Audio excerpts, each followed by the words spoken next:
140 करोड़ भारतीयों की ताकत है कि इस वर्ष हमारे देश ने कई विशेष उपलब्धियां हासिल की है। इसी साल नारी शक्ति वंदन अधिनियम पास हुआ, जिसकी बहुत जरूरी है कि हम ये समझें कि क्या हमारी फिटनेस के लिए अच्छा है और क्या बुरा। उसे देखकर अपने शरीर को बदलने के लिए गलत तरीके शॉर्टकट का इस्तेमाल करना शुरू कर देते हैं। आजकल इतने सारे लोग स्टेरॉइड लेकर ये 6 पैक 8 पैक। दूसरा ये कि आज मन की बात का इस साल का आखिरी अंक था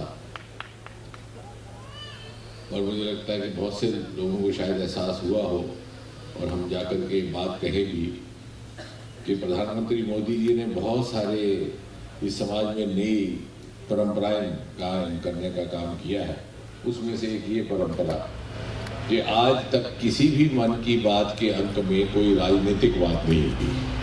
it has been always an apolitical discourse.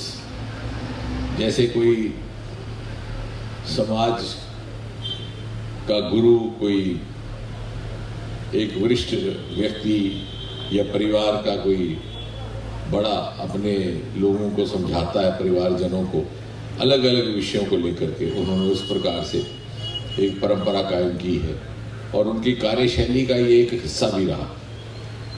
आज जब आप देखते हैं कि विकसित भारत संकल्प यात्रा चल रही है, जब आप देखते हैं कि भिन्न भिन्न योजनाएं चल रही हैं, तो जिसको जिसकी आवश्यकता है अब तक पहुंचती है। ये नहीं पूछते कि धर्म क्या है, मजहब क्या है, जात क्या है। और यही परंपरा उन्होंने मन की बात के माध्यम से लोगों के दिलों तक पहुंचाने की कोशिश की है। बच्चों को शिक्षा देने का फैसला किया है। स्कूल को शुरू करने वाले अरविंद उरांव कहते हैं कि आदि भाई की वजह से बच्चों के सीखने की गति भी तेज हो गई है। हमारे देश में कई मनोरंजन के साथ ज्ञान को अर्जित करते हैं। इस दायरा में लोक संगीत, उस दिन को लेकर के, और मोदी जी ने वो बात कही है जो हम सबके मन में थी। उन्होंने उसको शब्दों का रूप दिया है। दिए भी जलाए जाएंगे, उत्सव भी मनाया जाएगा और बड़े लंबे समय से चली आ रही एक आकांक्षा की पूर्ति का जश्न भी होगा। हाँ, आज हमने सबने मिलकर के बैठ कर के मन की बात उधमपुर में सुनी। जैसा कि आप जानते हैं कि मन की बात के द्वारा मोदी जी ने एक नई परंपरा, जैसे अनेकों परंपराएं उन्होंने पिछले 10 वर्षों में समाज में प्रारंभ की, उनमें से एक ये कि राजनीति से ऊपर उठ करके हर बार हर अंक में वो कोई ना कोई विषय लेकर के अपने विचार भी साझा करते हैं, कुछ सीख भी देते हैं।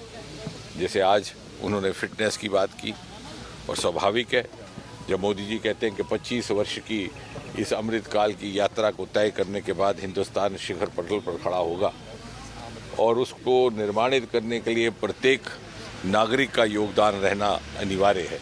हर व्यक्ति, हम में से पुरुष हो, महिला हो, युवा हो, बुजुर्ग हो, अपनी यथाशक्ति, अपनी यथाक्षमता योगदान करे और उसके लिए अनिवार्य है कि हमारा स्वास्थ्य ठीक हो, हमारी फिटनेस ठीक हो, हम उस स्थिति में हो कि हम अपनी ऊर्जा को राष्ट्र निर्माण के लिए समर्पित कर सकें, ना कि शारीरिक कष्ट की वजह से वो कहीं और जाया जाए। और इसी को लेकर के आज उन्होंने हमें भिन्न भिन्न कुछ टिप्स भी दी, कुछ सलाह भी दी और हर अंक में, और मैं तो ये कहूँगा कि रेडियो के माध्यम से मोदी जी देश के हर कोने तक पहुँचे हैं और शायद वही एक ऐसे नेता हैं आज़ादी के बाद जो पूरे देश को एक डोर में बांधते हैं।